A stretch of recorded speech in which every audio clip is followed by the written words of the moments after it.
श्री कृष्ण मेरे सभी प्यारे कथा श्रोताओं को, मेरा नाम है नमित अग्रवाल और स्वागत है आपका मेरे चैनल कथावाचक में। 14वें दिन का युद्ध चल रहा है और सात्यकी के ऊपर सभी ने धावा बोल दिया है। आइए आज की कहानी आरंभ करते हैं। राजा दुर्योधन ने 3 बाड़ों से उसके सूत और 4 से चारों घोड़ों को बींधकर सात्यकी पर पहले 3 और फिर 8 बाड़ों से वार किया तथा दुशासन ने 16, शकुनी ने 25, चित्रसेन ने 5 और दुस्सह ने 15 बाड़ों से उस पर चोट की। इस पर सात्यकी ने मुस्कुराते हुए उन सभी को 3-3 बाड़ों से बींध दिया। फिर शकुनी के धनुष को काटकर 3 बाड़ों से दुर्योधन की छाती पर वार किया तथा चित्रसेन को 100, दुस्सह को 10 और दुशासन को 20 बाड़ों से घायल कर दिया। इसके बाद उसने प्रत्येक वीर के 5-5 बाड़ और भी मारे तथा एक भल से दुर्योधन के सारथी पर प्रहार किया। इससे वह प्राणहीन होकर पृथ्वी पर गिर गया। सारथी के मारे जाने पर घोड़े हवा से बातें करने लगे और उसके रथ को संग्राम भूमि से बाहर ले गए। यह देखकर आपके अन्य पुत्र और दूसरे सैनिक भी मैदान छोड़कर भाग गए। इस प्रकार आपकी सब सेना को तितर बितर करके वह फिर अर्जुन के रथ की ओर ही चला। किंतु वह कुछ ही आगे बढ़ा था कि दुर्योधन के आगे से संशप्तकों के सहित वे सब योद्धा फिर लौट आए। स्वयं दुर्योधन उनके आगे थे। उसके साथ 3000 घुड़सवार तथा शक, काम्बोज, बामिक, यवन, पारद, कुलिंद, तंगड़, अंबष्ट, पैशाच, बर्बर और पर्वतीय योद्धा हाथों में पत्थर लेकर बड़े क्रोध से सात्यकी की ओर दौड़े। दुशासन ने इसे मार डालो ऐसा कहकर सबको उत्साहित किया और सात्यकी को चारों ओर से घेर लिया। इस समय हमने सात्यकी का बड़ा ही अद्भुत पराक्रम देखा।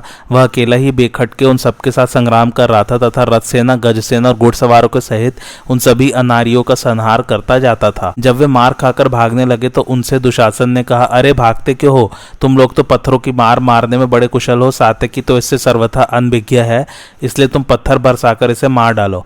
यह सुनकर वे फिर सात्यकी पर टूट पड़े और हाथी के सिर के समान बड़ी बड़ी शिलाएं लिए उसके सामने आए। कोई उसे मार डालने के लिए गोफनियां लेकर सब ओर से मार्ग रोककर खड़े हो गए।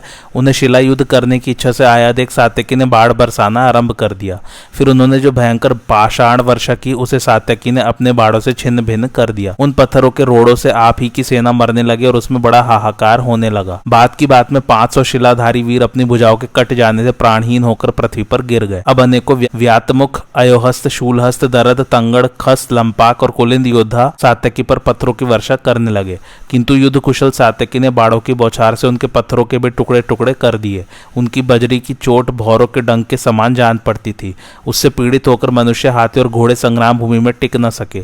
जो हाथी मरने से बचे थे वे खून से लथपथ हो गए तथा उनके मस्तकों की हड्डियां टूट गई। इसलिए वे भी अकेले सात्यकी के रथ को छोड़कर संग्राम भूमि से भाग गए। आपके जो पुत्र सात्यकी से लड़ने आए थे वे भी उसकी मार से घबराकर द्रोणाचार्य जी की सेना में जा मिले तथा जिन रथियों को लेकर दुशासन ने धावा किया था वे सभी भयभीत होकर द्रोण के रथ की ओर दौड़ गए। संजय ने कहा, राजन, जब आचार्य ने दुशासन के रथ को अपने पास खड़ा देखा तो वो उससे कहने लगे, दुशासन, ये सब रथी क्यों भाग रहे हैं? राजा दुर्योधन तो कुशल से हैं तथा जयद्रथ अभी जीवित है ना। तुम तो राजकुमार हो, स्वयं राजा के भाई हो और तुम्ही को युवराज पद प्राप्त हुआ है, फिर तुम युद्ध से कैसे भाग रहे हो? तुमने तो पहले द्रौपदी से कहा था कि तू हमारी जुए में जीती हुई दासी है। अब तो स्वेच्छाचारणी होकर हमारे ज्येष्ठ भ्राता महाराज दुर्योधन के वस्त्र लाकर दिया कर।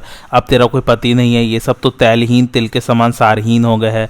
ऐसी सी बातें बनाकर अब तुम युद्ध में पीठ क्यों दिखा रहे हो? तुमने पांचाल और पांडवों के साथ स्वयं ही बैर बांधा, फिर आज एक सात्यकी के सामने आकर ही तुम कैसे डर गए? पहले कपट द्युत में पासे पकड़ते समय तुमने यह नहीं समझा था कि एक दिन ये पासे ही कराल बाढ़ हो जाएंगे? शत्रुदमन, तुम सेना के नायक और अवलंब हो। यदि तुम ही डरकर भागने लगोगे तो संग्राम भूमि में और कौन ठहरेगा? आचार्य के इस प्रकार कहने पर दुशासन ने कुछ भी उत्तर नहीं दिया। वह सब बातों को सुनी अनसुनी सी करके युद्ध से पीठ न फेरने वाले यवनों की भारी सेना लेकर सात्यकी की ओर चला गया और बड़ी सावधानी से उसके साथ संग्राम करने लगा। रथियों में श्रेष्ठ द्रोणाचार्य भी क्रोध में भरकर मध्यम गति से पांचाल और पांडवों की सेना पर टूट पड़े और सैकड़ों हजारों योद्धाओं को समर भूमि से भगाने लगे। जिस समय वे इस प्रकार सेनाओं को परास्त कर रहे थे उनके सामने परम तेजस्वी पांचाल राजकुमार वीर केतु आया। उसने 5 तीखे बाड़ों से द्रोण को, 1 से ध्वजा को और 7 से उनके सारथी को बीन दिया। इस समय यह बड़े आश्चर्य की बात हुई कि आचार्य उस वेगवान पांचाल राजकुमार को काबू में नहीं कर सके। संग्राम में द्रोण की गति रुकी देखकर महाराज युधिष्ठिर की विजय चाहने वाले पांचाल वीरों ने उन्हें चारों ओर से घेर लिया। सबके सब मिलकर उन पर बाढ़, तोमर तथा तरह तरह के अस्त्र शस्त्रों की वर्षा करने लगे। तब आचार्य ने वीर केतु के रथ की ओर एक बड़ा ही भयंकर बाढ़ छोड़ा। वह उसे घायल करके पृथ्वी पर जा पड़ा और उसकी चोट से प्राणहीन होकर वह पांचाल कुल तिलक रथ से नीचे गिर गया। उस महान धनुर्धर राजकुमार के मारे मारे जाने पर पांचाल वीरों ने बड़ी फुर्ती से आचार्य को सब ओर से घेर लिया। चित्रकेतु, सुधन्वा, चित्रवर्मा और चित्ररथ ये सभी राजकुमार अपने भाई की मृत्यु से व्यथित होकर द्रोण के साथ संग्राम करने के लिए उनके सामने आ गए और वर्षाकालीन मेघों के समान बाड़ों की वर्षा करने लगे। इससे विप्रवर द्रोण अत्यंत क्रोध में भर गए और उन्होंने उन पर बाड़ों का जाल सा फैला दिया। इससे वे सब राजकुमार घबराकर किंग कर्तव्य विमूढ़ हो गए। तब आचार्य ने हंसते हंसते उनके घोड़े, सारथी और रथों को नष्ट कर दिया तथा अत्यंत तीखे भल्लों से उनके मस्तकों को भी काटकर गिरा दिया। इस प्रकार उन राजपुत्रों का वध करके आचार्य अपने धनुष को मंडलाकार घुमाने लगे। यह देखकर दृष्टद्युम्न को बड़ा उद्वेग हुआ, उसके नेत्रों से जल गिरने लगा और वह अत्यंत कुपित होकर द्रोण के रथ पर टूट पड़ा। तब दृष्टद्युम्न के बाड़ों से द्रोण की गति रुकी देखकर संग्राम भूमि में बड़ा हाहाकार होने लगा। उसने क्रोध से तिल मिलाकर आचार्य की छाती पर 90 बाड़ों से चोट की। इससे वे रथ की गद्दी पर बैठकर मूर्छित हो गए। दृष्टद्युम्न ने धनुष रखकर एक तेज तलवार उठाई और अपने रथ से कूदकर फौरन ही आचार्य के रथ पर चढ़ गया। वह उनका सिर काटने ही वाला था कि द्रोण की मूर्छा टूट गई। जब उन्होंने देखा कि दृष्टद्युम्न उनका काम तमाम करने के लिए निकट आ गया है तो वे पास से ही चोट करने वाले वितस्त नाम के बाढ़ छोड़ने लगे। उन बाढ़ों से दृष्टद्युम्न का उत्साह भंग हो गया और वह तुरंत ही उनके रथ से कूदकर अपने रथ पर जा चढ़ा। अब वे दोनों ही एक दूसरे को बाड़ों से बींधने लगे। दोनों ही ने संपूर्ण आकाश, दिशा और पृथ्वी को बाड़ों से छा दिया। उनके उस अद्भुत युद्ध की सभी प्राणी प्रशंसा करने लगे। अब द्रोण ने बड़ी फुर्ती से दृष्टद्युम्न के सारथी के सिर को काटकर गिरा दिया। इससे उसके घोड़े रणभूमि से भाग गए। तब आचार्य पांचाल और संजय वीरों के साथ युद्ध करने लगे तथा उन्हें परास्त करके फिर अपने व्यूह में आकर खड़े हो गए। इधर दुशासन बरसते हुए बादल के समान बाड़ों की वर्षा करता सात्यकी के सामने आया। उसे आता देख सात्यकी उसकी ओर दौड़ा और उसे अपने बाड़ों से एकदम ढक दिया। जब दुशासन और उसके साथी बाड़ों से बिल्कुल ढक गए तो वे सब सैनिकों के सामने ही भयभीत होकर युद्ध स्थल से भाग गए। दुशासन को सैकड़ों बाड़ों से बिंधा देखकर राजा दुर्योधन ने त्रिगर्त वीरों को सात्यकी के रथ की ओर भेजा। उन 3 सहस्त्र रथी योद्धाओं ने युद्ध का पक्का निश्चय कर सात्यकी को चारों ओर से रथों की बाढ़ से घेर दिया, किंतु सात्यकी ने अपने बाड़ों की बौछार से उस सेना के 500 अग्रगामी योद्धाओं को बात की बात में धराशायी कर दिया। तब रहस्यी वीर अपने प्राणों के भय से द्रोणाचार्य जी के रथ की ओर लौट गए। इस प्रकार त्रिगर्त वीरों का संहार करके वीर सात्यकी धीरे धीरे अर्जुन के रथ की ओर बढ़ने लगा। इस समय आपके पुत्र दुशासन ने उस पर फिर 9 बाड़ों से वार किया। तब सात्यकी ने उस पर 5 बाढ़ छोड़े और उसके धनुष को भी काट डाला। इस प्रकार सबको विस्मय में डालकर वह फिर अर्जुन के रथ की ओर बढ़ने लगा। इससे दुशासन का क्रोध बहुत बढ़ गया और उसने सात्यकी का वध करने के विचार से उस पर एक लोहे की शक्ति छोड़ी, किंतु सात्यकी ने अपने पैने बाड़ों से उसके सैकड़ों टुकड़े कर दिए। तब दुशासन ने दूसरा धनुष लेकर उसे बाड़ों से बींध डाला और सिंह के समान गर्जना की। इससे सात्यकी का क्रोध भड़क उठा और उसने दुशासन की छाती को 3 बाड़ों से घायल कर एक भल से उसके धनुष को और 2 से उसके रथ की ध्वजा तथा शक्ति को काट डाला। फिर कई तीखे बाढ़ छोड़कर उसके दोनों पार्श्व रक्षकों को मार डाला। तब त्रिगर्त सेनापति उसे अपने रथ पर चढ़ाकर ले चला। सात्यकी ने कुछ देर तक उसका भी पीछा किया, किंतु फिर उसे भीमसेन की प्रतिज्ञा याद आ गई, इसलिए उसने दुशासन का वध नहीं किया। राजन, भीमसेन ने आपकी सभा में ही आपके सब पुत्रों को मारने की प्रतिज्ञा की थी, इसलिए सात्यकी ने दुशासन को मारा नहीं। वह उसे संग्राम भूमि में परास्त कर बड़े वेग से अर्जुन की ओर बढ़ने लगा। संजय ने कहा, राजन, इधर दोपहर के बाद आचार्य द्रोण का सोमकों के साथ फिर घोर संग्राम होने लगा। उस समय जो योद्धा गरज रहे थे उनका मेघ के समान गंभीर शब्द हो रहा था।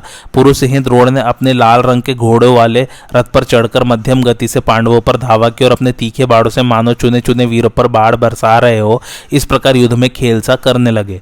इतने ही में 5 कहके राजकुमारों में से रण दुर्मद महारथी बृहच्छत्र उनके सामने आया और पहने पहने बाड़ों की वर्षा करके उन्हें पीड़ित करने लगा। द्रोण ने कोपित होकर उस पर 15 बाढ़ छोड़े, किंतु उसने उन्हें अपने 5 बाड़ों से ही काट डाला। उसकी ऐसी फुर्ती देखकर आचार्य हंसे और फिर उस पर 8 बाड़ों से वार किया।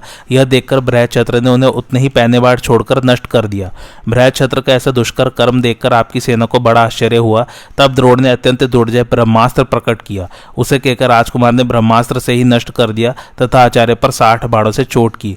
इस पर विप्रवर द्रोण ने उस पर एक नाराज छोड़ा। वह उसके कवच को फोड़कर पृथ्वी में घुस गया। इससे बृहच्छत्र का क्रोध बहुत बढ़ गया तथा उसने 70 बाड़ों से द्रोण को और एक से उनके सारथी को घायल कर डाला। तब आचार्य ने अपनी बाढ़ वर्षा से महारथी बृहच्छत्र का नाक में दम कर दिया और उसके चारों घोड़ों का भी काम तमाम कर डाला। फिर एक बाढ़ से सूत को और 2 से ध्वजा एवं छत्र को काटकर रथ से नीचे गिरा दिया। इसके बाद एक बाढ़ तानकर बृहच्छत्र की छाती में मारा। इससे उसकी छाती फट गई और वह पृथ्वी पर जा गिरा। इस प्रकार केकय महारथी बृहच्छत्र के मारे जाने पर शिशुपाल का पुत्र महाबली दृष्टकेतु द्रोणाचार्य के ऊपर टूट पड़ा।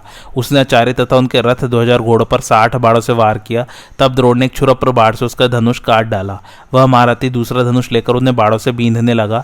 द्रोण ने 4 बाणों से उसके चारों घोड़ों को मार डाला और फिर हंसते हंसते उसके सारथी का सिर धड़ से अलग कर दिया। इसके बाद 25 बाण दृष्टकेतु पर छोड़े। तब उसने रथ से कूदकर आचार्य पर एक गदा छोड़ी। उसे आते देख उन्होंने हजारों बाणों से उसके टुकड़े टुकड़े कर डाले। इससे खींचकर दृष्टकेतु ने द्रोण पर एक तोमर और शक्ति से वार किया। आचार्य ने 5-5 बाणों से उन दोनों को नष्ट कर दिया। फिर उन्होंने उसका वध करने के लिए एक तेज बाण छोड़ा। वह उसके कवच और हृदय को फाड़कर पृथ्वी में घुस गया। इस प्रकार चेदीराज के मारे जाने पर उसके अस्त्र विद्या विशारद पुत्र को बड़ा रोष हुआ और वह उसके स्थान पर आकर डट गया, किंतु द्रोण ने हंसते हंसते उसे भी यमराज के हवाले कर दिया। तब जरासंध का महाबली पुत्र उनके सामने आया। उसने अपने बाणों की बौछारों से रणांगण में द्रोण को अदृश्य कर दिया। उसकी ऐसी फुर्ती देखकर आचार्य ने भी सैकड़ों हजारों बाण बरसाने आरंभ किए। इस प्रकार उस महारथी को रथ में ही बाणों से आच्छादित कर उन्होंने समस्त धनुर्धरों के सामने मार डाला। अब पांचाल, चेदी, संजय, काशी और कौशल इन सभी देशों के महारथी बड़े उत्साह से युद्ध करने के लिए द्रोण के ऊपर टूट पड़े। उन्होंने आचार्य को यमराज के पास भेजने के लिए अपनी सारी शक्ति लगा दी, परंतु आचार्य ने अपने तीखे बाणों से उन्हीं को यमराज के हवाले कर दिया। द्रोण के ऐसे कर्म देखकर महाबली क्षेत्र धर्म उनके सामने आया और एक अर्धचंद्र बाण से उनका धनुष काट डाला। तब आचार्य ने एक दूसरा धनुष लेकर उस पर एक तीखा बाण चढ़ा, उसे कान तक खींचकर छोड़ा। उससे क्षेत्र धर्म का हृदय फट गया और वह अपने रथ से पृथ्वी पर जा पड़ा। इस प्रकार उस दृष्टद्युम्न कुमार के मारे जाने पर सब सेनाएं कांप उठी। अब आचार्य पर महाबली चेकितान ने आक्रमण किया। उसने द्रोण को 10 बाणों से घायल करके उनकी छाती पर चोट की तथा 4 बाणों से उनके सारथी को और 4 से चारों घोड़ों को बींध डाला।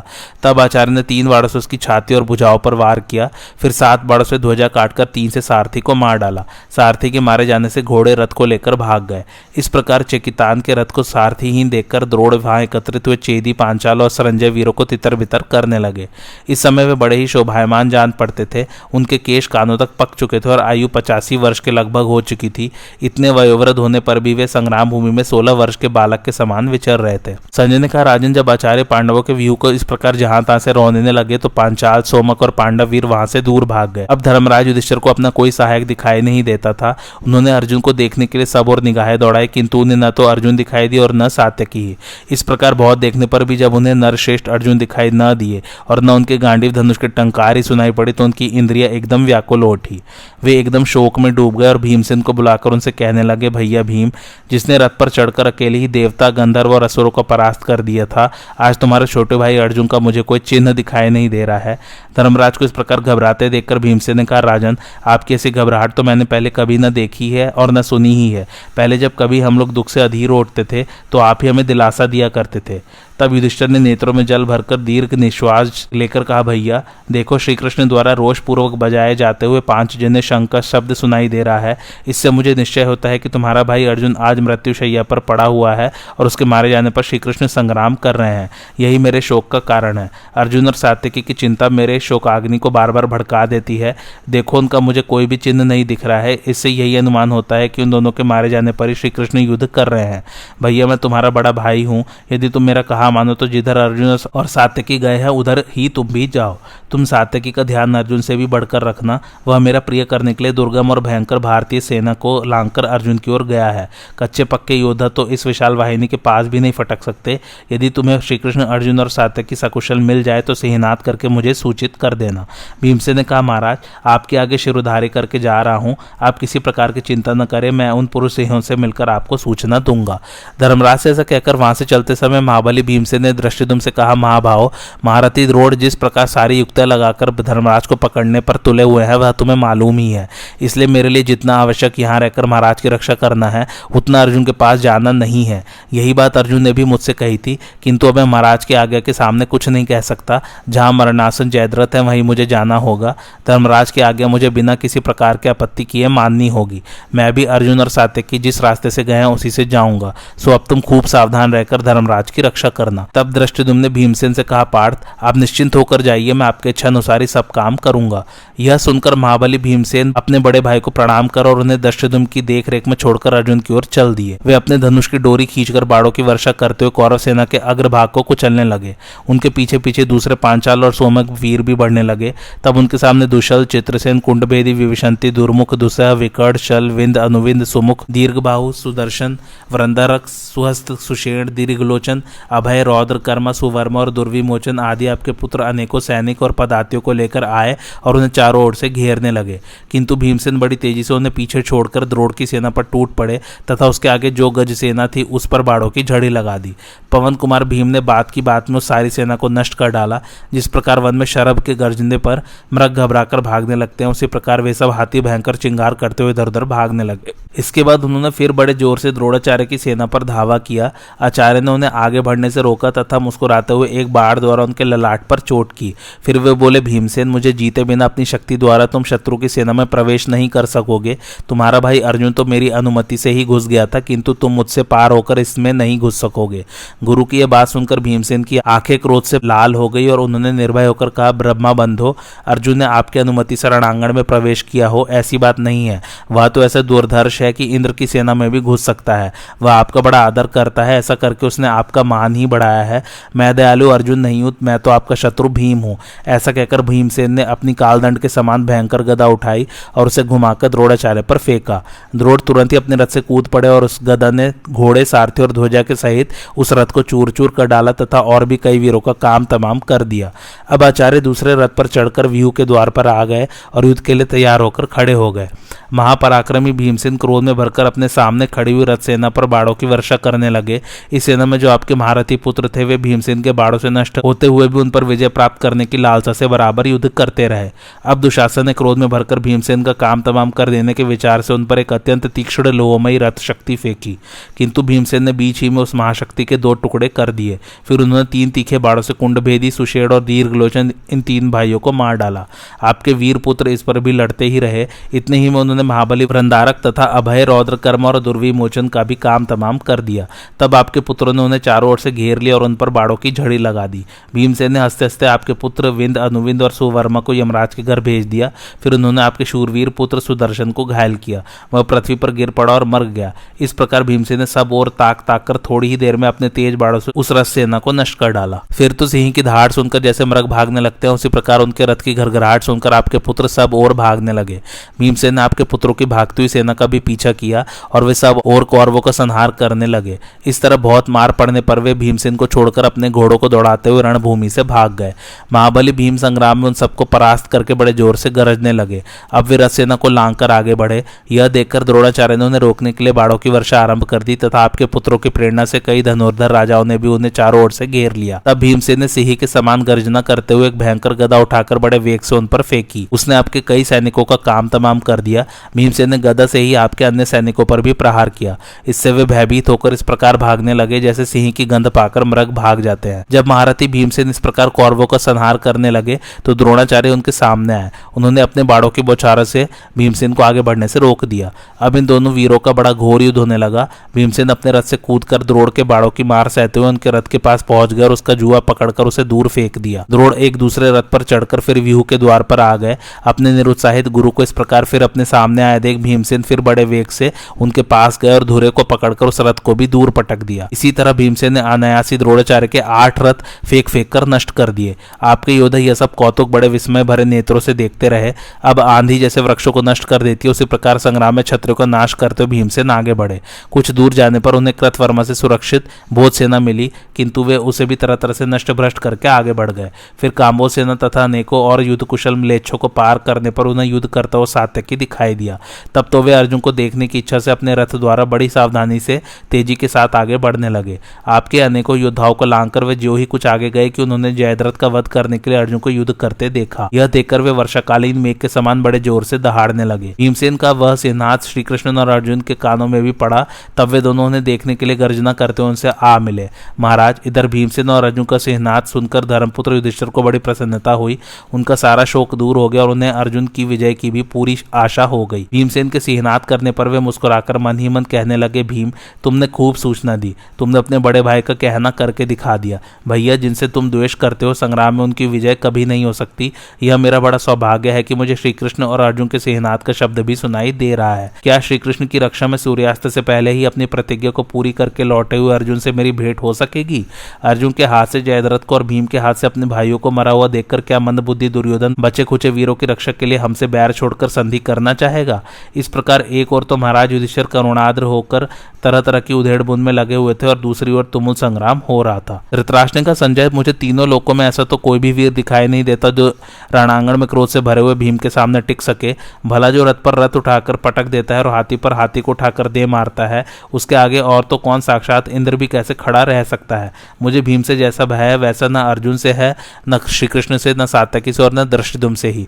संजय, यह तो बताओ, जब भीमरूप प्रचंड पावक मेरे पुत्रों को भस्म करने लगा तो किन किन वीरों ने उसे रोका। संजय कहने लगे, राजन, जिस समय भीमसेन इस प्रकार गरज रहे थे उस समय महाबली कर्ण भी बड़ा भीषण सिंहनाद करता हुआ युद्ध करने के लिए उनके सामने आया। जब भीमसेन ने उसे अपने सामने खड़ा देखा तो वे एकदम क्रोध से तमतमा उठे और उस पर पैने बाड़ों की वर्षा करने लगे। कर्ण ने भी बदले में बाढ़ बरसाते हुए दृढ़ता से सहन कर लिया। यह देखकर कर्ण ने भीमसेन पर 20 बाढ़ छोड़े तथा 5 बाढ़ों से उनके सारथी को बीन दिया। इस पर भीमसेन ने उसका धनुष काट डाला और 10 बाढ़ों से उसे भी घायल कर दिया। फिर उन्होंने बड़े वेग से 3 बाढ़ उसकी छाती में मारे। इस भारी चोट ने कर्ण को कुछ विचलित कर दिया, किंतु फिर वह धनुष को कान तक खींचकर भीमसेन पर बाढ़ बरसाने लगा। तब भीमसेन ने एक छुरप्र बाढ़ से उसके धनुष की डोरी काट दी तथा एक भल्ल से सारथी को रथ से नीचे गिराकर उसके चारों घोड़ों को धराशायी कर दिया। इससे भयभीत होकर कर्ण तुरंत ही अपने रथ से कूदकर वृषसेन के रथ पर चढ़ गया। इस प्रकार संग्राम में कर्ण को परास्त करके भीमसेन मेघ के समान बड़े जोर से गरजने लगे। उस सिंहनाद को सुनकर धर्मराज समझ गए कि भीमसेन ने कर्ण को परास्त कर दिया है। इससे वे बड़े प्रसन्न हुए। इधर जब आपके पुत्र दुर्योधन ने देखा कि हमारी सेना तितर बितर हो रही है तथा अर्जुन, सात्यकी और भीमसेन जयद्रथ के पास पहुंच चुके हैं, तो वह बड़ी तेजी से द्रोणाचार्य के पास आया और उनसे कहने लगा, आचार्य चरण, अर्जुन, भीमसेन और सात्यकी, ये 3 महारथी हमारी इस विशाल वाहिनी को परास्त करके बेरोकटोक सिंधुराज के समीप पहुंच गए हैं। ये तीनों ही किसी के काबू में नहीं आए और वहां भी हमारी सेना का संहार कर रहे हैं। गुरुजी, सात्यकी और भीम किस प्रकार आपको परास्त करके निकल गए, यह बात तो समुद्र को सुखा डालने के समान संसार को आश्चर्य में डालने वाली है। जब भी तीनों महारथी आपको लांग कर निकल गए तो मुझे निश्चय होता है कि संग्राम में अभागे दुर्योधन का नाश अवश्य भावी है। खैर, जो होना था सो तो हो गया। अब आगे के लिए विचारिए और सिंधुराज की रक्षा के लिए हमें जो कुछ करना चाहिए उसका निश्चय करके वैसा ही प्रबंध कीजिए। द्रोण ने कहा, तात, इस समय हमारा जो कर्तव्य है वह सुनो। देखो, पांडवों के 3 महारथी हमारी सेना को लांघकर भीतर घुस गए हैं। इस समय जयद्रथ क्रोध में भरे हुए अर्जुन से बहुत डरा हुआ है। उसकी रक्षा करना हमारा सबसे बड़ा कर्तव्य है, इसलिए हमें प्राणों की भी परवाह न करके उसकी रक्षा करनी चाहिए। इस युद्ध द्यूत में हमारी जीत हार उसी के ऊपर अवलंबित है। अतः जहाँ बड़े बड़े धनुर्धर जयद्रथ की रक्षा करने में तत्पर है, वहां तुम शीघ्र ही जाओ और उन रक्षकों की रक्षा करो। मैं यहीं रहकर तुम्हारे पास दूसरे योद्धाओं को भी भेजूंगा और स्वयं पांचाल, पांडव तथा संजय वीरों को आगे बढ़ने से रोकूंगा। आचार्य की आगे सुनकर दुर्योधन अपने ऊपर यह भारी भार लेकर अपने अनुयायियों के सहित तुरंत ही वहां से चल दिया। इस समय अर्जुन ने कौरव सेना में प्रवेश किया था। उस समय कृतवर्मा ने उनके चक्र रक्षक उत्तमौजा और युधामन्यु को भीतर नहीं जाने दिया था। अब वे बाहरी बाहर जाकर बीच में से सेना में घुसकर अर्जुन के पास पहुंच गए। यह देखकर कुरुराज दुर्योधन बड़ी तेजी से उनके पास गए और दोनों भाइयों के साथ डटकर युद्ध करने लगा। तब युधामन्यु ने 30 बाड़ों से दुर्योधन पर, 20 से उसके सारथी पर और 4 से चारों घोड़ों पर चोट की। दुर्योधन ने एक बाढ़ से युधामन्यु की ध्वजा और एक से उसका धनुष काट डाला। फिर एक बाढ़ से उसके सारथी को रथ से नीचे गिरा दिया और 4 से चारों घोड़ों को बींध डाला। इस पर युधामन्यु ने क्रोध में भरकर 30 बाड़ों से दुर्योधन के वक्षस्थल पर वार किया तथा उत्तमौजा ने उसके सारथी को बाड़ों से बींधकर यमराज के घर भेज दिया। तब दुर्योधन ने पांचाल राजकुमार उत्तमौजा के चारों घोड़ों को और दोनों अगल बगल के सारथियों को मार डाला।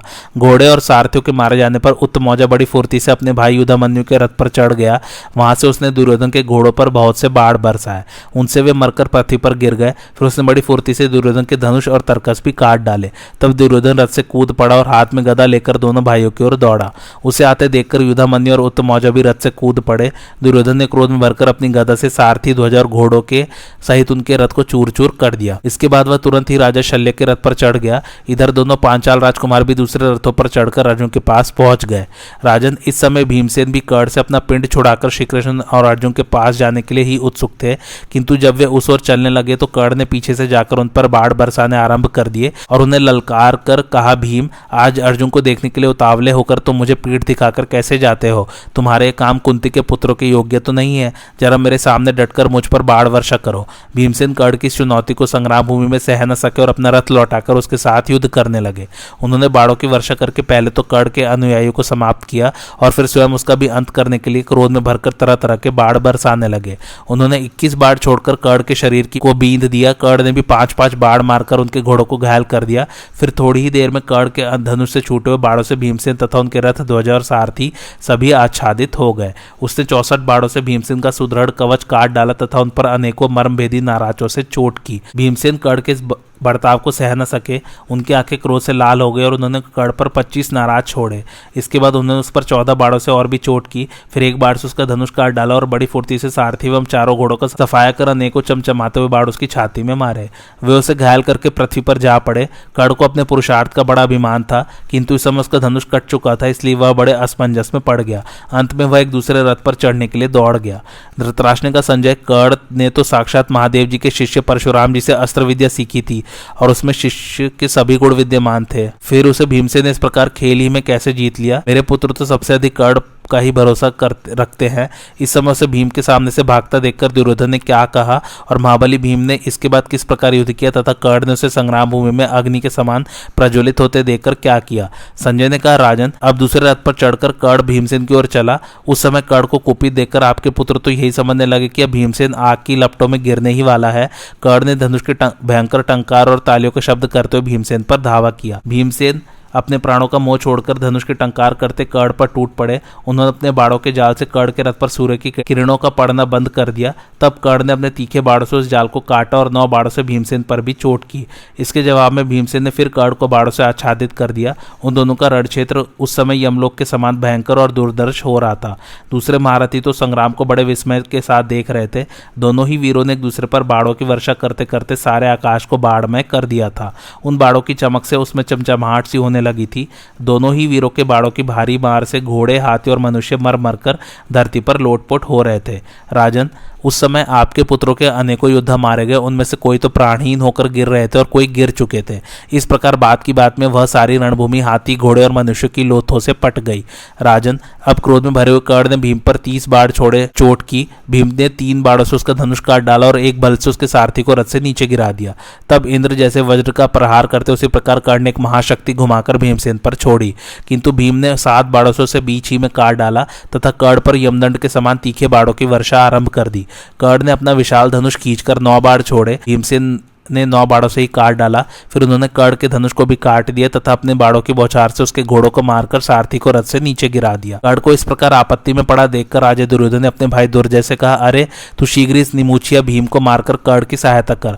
तब दुर्जय जो आगे ऐसा कहकर बाड़ों की वर्षा करता हुआ भीमसेन की ओर चला। उसने 9 बाढ़ भीमसेन पर और 8 उनके घोड़ों पर छोड़े तथा 6 से उनके सारथी को, 3 से ध्वजा को और 7 से स्वयं उनको बीन दिया। इससे भीमसेन का क्रोध बहुत बड़ा उठा और उन्होंने अपने तेज बाड़ों से उसके मर्म स्थानों को भेद कर उसे सारथी और घोड़ों के सहित यमराज के हवाले कर दिया। दुर्जय की ऐसी दुर्दशा देखकर कर्ण का हृदय भर आया। उसने रोते रोते उसकी प्रदक्षिणा की। इस बीच में भीमसेन ने कर्ण के रथ को तोड़ फोड़ डाला। इस प्रकार रथहीन और पुनः पराजित होने पर भी कर्ण एक दूसरे रथ पर चढ़कर फिर भीमसेन के सामने आ गया और उन्हें बाड़ों से बीनने लगा। भीमसेन ने उस पर 10 बाढ़ छोड़कर फिर 70 बाड़ों से चोट की। तब कर्ण ने 9 बाड़ों से भीमसेन की छाती छेद कर एक से उनकी ध्वजा काट डाली। फिर उसने सारे शरीर को फोड़कर निकल जाने वाला अत्यंत तीक्ष्ण बाढ़ छोड़ा। वह भीमसेन को घायल करके पृथ्वी को चीरता हुआ भीतर घुस गया। तब भीमसेन ने एक वज्र के समान कठोर 4 हाथ लंबी 6 कोनी भारी गदा उठाई और उसे फेंककर कर्ण के घोड़ों को मार डाला। फिर 2 बाड़ों से उसकी ध्वजा काटकर सारथी को भी मार डाला। अब कर्ण अश्वहीन रथ को छोड़कर अपना धनुष तान कर खड़ा हो गया। इस समय हमने कर्ण का बड़ा ही अद्भुत पराक्रम देखा। वह रथहीन होने पर भी भीमसेन को रोके ही रहा। तब दुर्योधन ने दुर्मुख से कहा, भैया दुर्मुख, देखो भीमसेन ने कर्ण को रथहीन कर दिया है, इसलिए तुम उसके पास रथ पहुंचा दो। यह सुनकर दुर्मुख भीमसेन पर बाड़ों की वर्षा करता बड़ी तेजी से कर्ण की ओर चला। दुर्मुख को संग्राम भूमि में कर्ण की सहायता करते देख भीमसेन बड़े प्रसन्न हुए और कर्ण को अपने बाड़ों से रोककर उसी की ओर अपना रथ ले गए। वहां पहुंचकर उन्होंने उसी क्षण 9 बाड़ों से उसे यमराज के घर भेज दिया। अब कर्ण ने कुछ भी आगा पीछा न करके 14 बाड़ों से भीमसेन पर वार किया। वे बाड़ उनकी दाई भुजा को घायल करके पृथ्वी में घुस गया। तब भीमसेन ने 3 बाड़ों से कर्ण को और 7 से उसके सारथी को बींद डाला। उन बाड़ों की चोट से कर्ण बहुत व्याकुल हो गया और अपने घोड़ों को तेजी से हाँककर युद्ध क्षेत्र से चला गया, किंतु अतिरथी भीमसेन अब भी अपना धनुष ताने वही खड़े रहे। कर्ण को भीमसेन के हाथ से परास्त हुआ देखकर आपके 5 पुत्र दुर्मर्शन, दुस्सह, दुर्मद, दुर्धर और जय सहन न कर सके और वे एक साथ भीमसेन पर टूट पड़े। वे उन्हें चारों ओर से घेरकर अपने बाड़ों से टिड्डी दल के समान सारी दिशाओं को व्याप्त करने लगे। भीमसेन ने उन्हें अकस्मात आते देख हंसते हंसते अगवानी की। जब कर्ण ने आपके पुत्र को भीमसेन के सामने जाता देखा तो कर्ण भी वहीं लौट आया। अब कौरव लोग उन्हें सब ओर से घेरकर बाड़ों की वर्षा करने लगे, किंतु भीमसेन ने 25 ही बाड़ों में सारथी और घोड़ों के सहित उन 5 भाइयों को यमराज के हवाले कर दिया।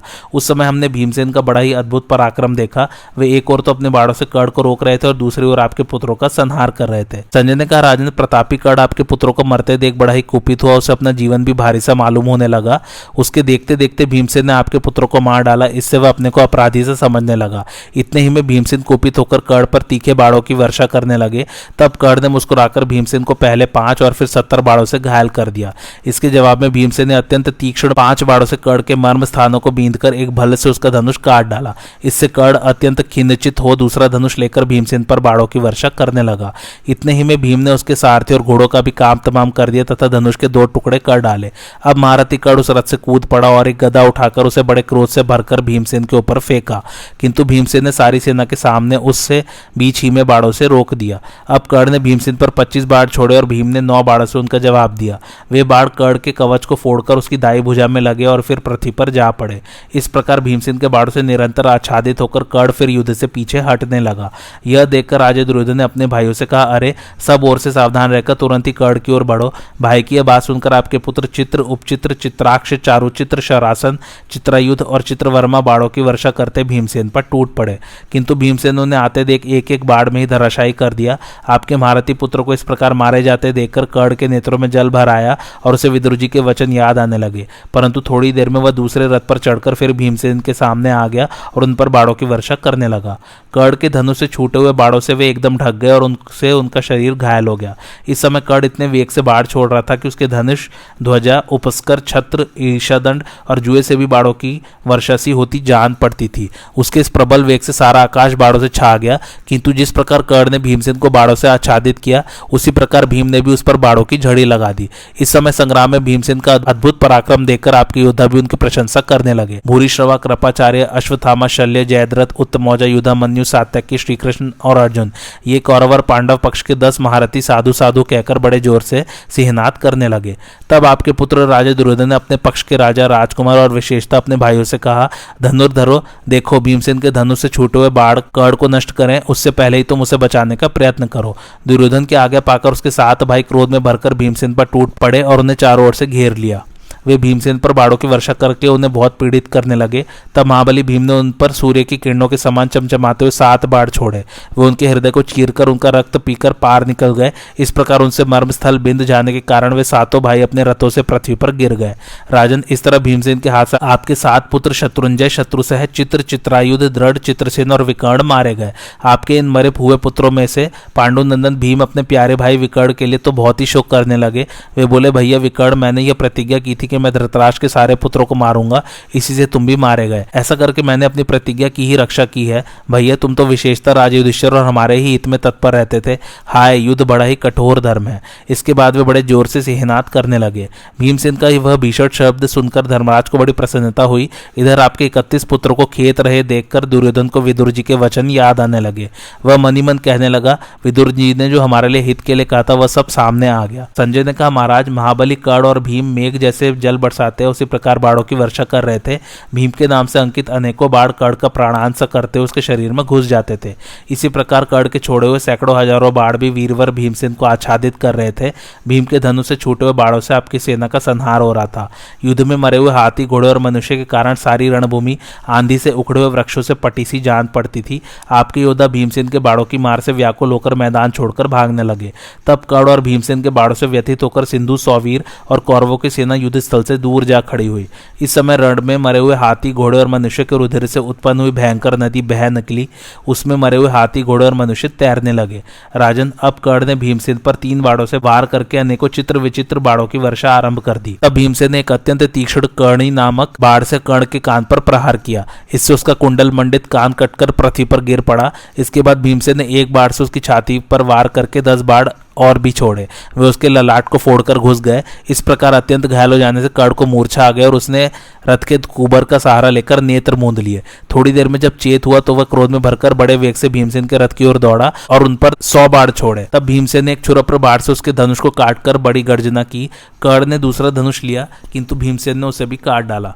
इसी प्रकार उन्होंने एक एक करके कर्ण के 18 धनुष काट डाले। कर्ण ने देखा कि भीमसेन ने सिंधु, सौवीर और कौरवों के अनेकों योद्धा मार डाले हैं तथा उनके मारे हुए हाथी, घोड़ों और मनुष्य से सारी रणभूमि पटी हुई है, तो उसे बड़ा ही क्रोध हुआ और यह भीम पर बड़े तीखे तीखे बाणों की वर्षा करने लगा, किंतु भीमसेन ने उनमें से प्रत्येक को 3-3 बाण मारकर काट डाला और उस पर भीषण बाण वर्षा आरंभ कर दी। अब कर्ण ने अपने अस्त्र कौशल से अनेकों बाण छोड़कर भीमसेन के तरकस, धनुष, प्रत्यंचा एवं घोड़ों की रास और जोतों को काट डाला तथा उनके घोड़ों को मारकर 5 बाणों से सारथी को भी घायल कर दिया। वह सारथी तुरंत ही कूदकर युधामन्यु के रथ पर जा बैठा। कर्ण ने हंसते हंसते भीमसेन के रथ की ध्वजा और पताकाएं भी उड़ा दी। इस प्रकार धनुष न रहने पर महाबाहु भीम ने एक शक्ति उठाई और उसे क्रोध में भरकर कर्ण के रथ पर छोड़ा। कर्ण ने 10 बार छोड़कर उसे बीच ही में काट डाला। अब भीमसेन ने हाथ में ढाल तलवार ले ली और तलवार को घुमाकर कर्ण के रथ पर फेंका। वह प्रत्यंचा सहित कर्ण के धनुष को काटकर पृथ्वी पर जा पड़ी। तब कर्ण दूसरा धनुष लेकर भीम को मार डालने के विचार से उन पर बाणों की वर्षा करने लगा। कर्ण के बाणों से व्यथित होकर भीमसेन आकाश में उछले। उनका यह अद्भुत कर्म देखकर कर्ण बहुत घबराया और उसने रथ में छिपकर अपने को भीमसेन के वार से बचा लिया। भीम ने जब देखा कि कर्ण घबराकर रथ के पिछले भाग में छिपा हुआ है तो वे उसकी ध्वजा पकड़कर खड़े हो गए और गरुड़ जैसे सर्प को खींचे उसी प्रकार कर्ण को रथ से बाहर खींचने का प्रयत्न करने लगे। तब कर्ण ने उन पर बड़े वेग से धावा किया। भीमसेन के शस्त्र समाप्त हो चुके थे, इसलिए वे कर्ण के रथ के रास्ते से बचने के लिए अर्जुन के मारे हुए हाथियों की लोथों में छिप गए। फिर उस पर प्रहार करने के लिए उन्होंने एक हाथी की लोथ उठा ली, किंतु कर्ण ने अपने बाणों से उसके टुकड़े टुकड़े कर दिए। तब भीमसेन ने उन टुकड़ों को ही फेंकना शुरू किया तथा और भी रथ के पहिए या घोड़े जो चीज दिखाई दी उसी को उठाकर कर्ण पर फेंकने लगे, परंतु वे जो चीज फेंकते थे कर्ण उसी को काट डालता था। अब भीमसेन ने घूसा तानकर उसी से कर्ण का काम तमाम करना चाहा, परंतु फिर अर्जुन की प्रतिज्ञा याद आ जाने से उन्होंने समर्थ होने पर भी उसे मार डालने का विचार छोड़ दिया। इस समय कर्ण ने बार बार अपने पैने बाणों की मार से भीम को मूर्छित सा कर दिया, किंतु कुंती की बात याद करके इस शस्त्रहीन अवस्था में उसने भी उनका वध नहीं किया। फिर उसने पास जाकर उनके शरीर में अपने धनुष की नोक लगाई। उसका स्पर्श होते ही भीमसेन का क्रोध भड़क उठा और उन्होंने वह धनुष छीनकर कर्ण के मस्तक पर दे मारा। भीमसेन की चोट खाकर कर्ण की आंखें क्रोध से लाल हो गई और वह उनसे कहने लगा, अरे निमूछिए, अरे मूर्ख, अरे पेटू, तुझे अस्त्र शस्त्र संभालने का शौर तो है नहीं, परंतु युद्ध करने की उत्सुकता इतनी है कि मेरे साथ भिड़ने की चंचलता कर बैठता है। अरे दुर्बुद्धि, जहां तरह तरह की बहुत सी खाने पीने की चीजें हो तुझे तो वहीं रहना चाहिए, युद्ध में तुझे कभी मुंह नहीं दिखाना चाहिए। कर्ण के ऐसे कठोर वचन सुनकर भीमसेन ने सब योद्धाओं के सामने हंसकर कहा, रे दुष्ट, मैंने तुझे कई बार परास्त किया है, तू अपने मुंह से क्यों इतनी शेखी बगार रहा है? अब भी तू मेरे साथ मल्लयुद्ध करके देख ले। बुद्धिमान कर्ण भीमसेन के शब्दों से उनका अभिप्राय ताड़ गया और सब धनुर्धरों के सामने ही युद्ध से हट गया। भीमसेन को रथहीन करके जब कर्ण ने श्रीकृष्ण और अर्जुन के सामने ही ऐसी न कहने योग्य बातें कही तो श्रीकृष्ण की प्रेरणा से अर्जुन ने उस पर कई बाढ़ छोड़े। वे गांडीव धनुष से छूटे हुए बाढ़ कर्ण के शरीर में घुस गए। उनसे पीड़ित होकर वह तुरंत ही बड़ी तेजी से भीमसेन के सामने से भाग गया। तब भीमसेन सात्यकी के रथ पर सवार होकर अपने भाई अर्जुन के पास आए। इसी समय अर्जुन ने बड़ी फुर्ती से कर्ण को लक्ष्य करके काल के समान कराल बाढ़ छोड़ा, किंतु उसे अश्वत्थामा ने बीच ही में काट डाला। इस पर अर्जुन ने कुपित होकर अश्वत्थामा को 64 बाणों से घायल कर दिया और चिल्लाकर कहा, जरा खड़े रहो, भागो मत। किंतु अर्जुन के बाणों से व्यथित होकर अश्वत्थामा रथों से भरी हुई मतवाले हाथियों की सेना में घुस गया। अर्जुन ने अपने बाणों से उस सेना को व्यतीत करते हुए कुछ दूर उसका पीछा भी किया। इसके बाद वे अनेकों हाथी, घोड़ों और मनुष्यों को विदीर्ण करते हुए उस सेना का संहार करने लगे। संजय ने कहा, राजन, सात्यकी अपने श्वेत घोड़ों से जुते हुए रथ पर बैठकर बड़ी गर्जना करता हुआ जा रहा था। आपके सब महारथी मिलकर भी उसे रोकने में सफल न हुए। इस समय राजा अलम्बुश उसके सामने आया और उसे रोकने का प्रयत्न करने लगा। महाराज, उन दोनों वीरों का जैसा संग्राम हुआ वैसा तो कोई भी नहीं हुआ। उस समय दोनों ओर के योद्धा उन्हीं का युद्ध देखने लगे। अलम्बुश ने सात्यकी पर बड़े जोर से 10 बाणों द्वारा प्रहार किया, किंतु सात्यकी ने उन्हें बीच ही में काट डाला। फिर उसने धनुष को कान तक खींचकर सात्यकी पर 3 तीखे बाण छोड़े। वे उसका कवच फाड़कर शरीर में घुस गए। फिर 4 बाणों से अलम्बुश ने उसके चारों घोड़ों को भी घायल कर दिया। तब सात्यकी ने 4 तेज बाणों से अलम्बुश के चारों घोड़ों को मार डाला तथा एक भल से उसके सारथी का सिर काटकर अलम्बुश के कुंडल मंडित मस्तक को भी धड़ से अलग कर दिया। इस प्रकार अलम्बुश का काम तमाम कर वह आपकी सेना को चीरता हुआ अर्जुन की ओर बढ़ने लगा। उसने जैसे ही उस अपार सैन्य समुद्र में प्रवेश किया कि अनेकों त्रिगर्त वीर उस पर टूट पड़े और उसे चारों ओर से घेरकर बाणों की वर्षा करने लगे, किंतु सात्यकी ने भारतीय सेना में घुसकर अकेले ही 50 राजकुमारों को परास्त कर दिया। उस समय वह महान शूरवीर नृत्य सा कर रहा था और अकेला होने पर भी 100 रथियों के समान कभी पूर्व, कभी पश्चिम, कभी उत्तर और कभी दक्षिण दिशा में दिखाई देने लगता था। उसका यह अद्भुत पराक्रम देखकर त्रिगर्त वीर तो घबराकर भाग गए। अब शूरसेन देश के योद्धा बाणों की वर्षा करके उसे आगे बढ़ने से रोकने लगे। उनसे कुछ देर मुकाबला करके फिर वह कलिंग देशीय वीरों से भिड़ गया। फिर उस दुस्तर कलिंग सेना को पार करके वह अर्जुन के पास पहुंचा। जिस प्रकार जल में तैरने वाला मनुष्य स्थल पर पहुंचकर सुस्ताने लगता है, उसी प्रकार अर्जुन को देखकर पुरुष सिंह सात्यकी को बड़ी शांति मिली। उसे आते देखकर श्री कृष्ण ने अर्जुन से कहा, अर्जुन, देखो तुम्हारे पीछे सात्यकी आ रहा है। यह महापराक्रमी वीर तुम्हारा शिष्य और सखा है। इसने सब योद्धाओं को तिनके के समान समझकर परास्त कर कर दिया है, यह तुम्हें प्राणों से भी अधिक प्यारा है। इस समय यह कौरव योद्धाओं का भयंकर संहार करके यहाँ पहुंचा है। इसने अपने बाणों से द्रोणाचार्य और भोजवंशी कृतवर्मा को भी नीचा दिखा दिया है तथा तुम्हें देखने के लिए अनेकों अच्छे अच्छे योद्धाओं को मारकर यहाँ आया है। इसे धर्मराज ने तुम्हारी सुध लेने को भेजा है। इसी से यह अपने बाहुबल से शत्रु की सेना को विदीर्ण करके यहाँ पहुंचा है। तब अर्जुन ने कुछ उदास होकर कहा, महाभाव सात्यकी मेरे पास आ रहा है, इससे मुझे प्रसन्नता नहीं है। अब मुझे यह निश्चय नहीं है कि इसके यहाँ चले आने पर धर्मराज जीवित भी होंगे या नहीं। इसे तो उन्हीं की रक्षा करनी चाहिए थी। इस समय यह उन्हें छोड़कर यहाँ क्यों आ रहा है। इधर सात्यकी थका हुआ है तथा इसके सारथी और घोड़े भी शिथिल हो चुके हैं, किंतु भूरिश्रवा को अभी कोई थकान नहीं है और इसके अनेकों सहायक भी मौजूद है। ऐसी स्थिति में क्या यह भूरिश्रवा के साथ भिड़कर कुशल से रह सकेगा। संजय कहते हैं, राजन रण दुर्मत सात्यकी को आते देख भूरिश्रवा क्रोध में भरकर उसकी ओर दौड़ा तथा उससे कहने लगा, आहा, आज इस संग्राम भूमि में मेरी बहुत दिनों की इच्छा पूरी हुई। अब यदि तुम मैदान छोड़कर न भागे तो जीवित नहीं बच सकोगे। इस पर सात्यकी ने हंसकर कहा, कुरुपुत्र मुझे युद्ध में तुमसे तनिक भी भय नहीं है। केवल बातें बनाकर मुझको कोई नहीं डरा सकता, इसलिए व्यर्थ बकवाद से क्या लाभ है। जरा काम करके दिखाओ वीरवर। तुम्हारी गर्जना सुनकर तो मुझे हंसी आती है। मेरा मन तो तुम्हारे साथ दो हाथ करने को बहुत ही उतावला हो रहा है। आज तुम्हें मारे बिना मैं युद्ध के मैदान से पीछे नहीं हटूंगा। इस प्रकार एक दूसरे को खरी खोटी सुनाकर वे दोनों वीर क्रोध में भरकर युद्ध करने लगे। भूरिश्रवा ने सात्यकी को अपने बाड़ों से आच्छादित करके उसका काम तमाम करने के विचार से पहले उसे 10 बाड़ों से घायल और फिर अनेकों तीखे तीरों की झड़ी लगा दी, किंतु सात्यकी ने अपने अस्त्र कौशल से उन्हें बीच ही में काट डाला। इसके बाद वे आपस में तरह तरह के शस्त्रों की वर्षा करने लगे। दोनों ही ने दोनों के घोड़ों को मार डाला और धनुषों को काट दिया। इस प्रकार दोनों ही रथहीन हो गए तथा ढाल तलवार लेकर आपस में पैतरे बदलने लगे। वे यशस्वी वीर भ्रांत, उद्भ्रांत, आविद, आलपुत, स्त्रत, संपात और समुदीर्ण आदि अनेकों प्रकार की गतियां दिखाते मौका पाकर एक दूसरे पर तलवारों के वार करने लगे। दोनों ही अपनी शिक्षा, फूर्ति, सफाई और कुशलता का परिचय देकर एक दूसरे को नीचा दिखाना चाहते थे। अंत में दोनों ही ने तलवारों की चोटों से एक दूसरे की ढाले काट डाले और फिर आपस में बाहु युद्ध करने लगे। दोनों ही मल्ल युद्ध में निष्णात थे। उनकी छातियां चौड़ी और भुजाएं लंबी थी, अतः वे अपनी लोह दंड के समान सुदृढ़ भुजाओं से आपस में गुथ गए। मल्ल युद्ध में दोनों ही की शिक्षा ऊंचे दर्जे की थी और दोनों ही खूब बल संपन्न थे, इसलिए उनके खम ठोकने, लपेट लगाने और हाथ पकड़ने के कौशल को देखकर योद्धाओं को बड़ी प्रसन्नता होती थी। उस समय संग्राम भूमि में भिड़े हुए उन दोनों वीरों का वज्र और पर्वत की टकराहट के समान बड़ा घोर शब्द हो रहा था। उन्होंने भुजाओं को लपेटकर सिर से सिर अड़ाकर, पैर खींचकर, तोमर, अंकुश और लासन नाम के पेच दिखाकर, पेट में घुटना टेककर, पृथ्वी पर घुमाकर, आगे पीछे हटकर, धक्का देकर, गिराकर और ऊपर उछलकर खूब ही युद्ध किया। मल्लयुद्ध के जो 32 दांव हैं उन सभी को दिखाते हुए उन्होंने डटकर कुश्ती की। अंत में सिंह जैसे हाथी को खदेड़ता है उसी प्रकार कुरुश्रेष्ठ भूरिश्रवा ने सात्यकी को पृथ्वी पर घसीटते हुए एकदम उठाकर पटक दिया। फिर छाती में लात मारकर उसके बाल पकड़ लिए और म्यान में से तलवार निकाली। अब वह सात्यकी के कुंडल मंडित मस्तक को काटने की तैयारी ही में था तथा सात्यकी भी उसके पंजे से छूटने के लिए कुम्हार जैसे डंडे से चाक घुमाता है, उसी प्रकार केशों को पकड़ने वाले भूरिश्रवा के हाथों के सहित अपने मस्तक को घुमा रहा था कि इसी समय श्री कृष्ण ने अर्जुन से कहा, महाबाहो देखो, तुम्हारा शिष्य सात्यकी समय भूरिश्रवा के चंगुल में फंस गया है। वह धनुर्विद्या में तुमसे कम नहीं है। आज यदि भूरिश्रवा सत्य पराक्रमी सात्यकी से बढ़ जाता है तो उसका विक्रम अयथार्थ माना जाएगा।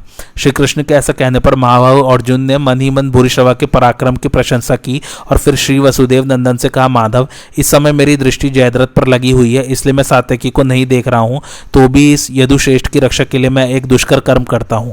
ऐसा कहकर श्री कृष्ण की बात मानते हुए उन्होंने गांडीव धनुष पर एक पैना बाढ़ चढ़ाया और उससे भूरिश्रवा की उस भुजा को काट डाला जिसमें वह तलवार लिए हुए था। आज की कथा यहीं समाप्त होती है। कैसी लगी आप लोगों को मेरी कथा मुझे कमेंट करके जरूर बताइए और मेरे चैनल कथावाचक को लाइक, शेयर और सब्सक्राइब जरूर कीजिए। Thanks for watching. धन्यवाद।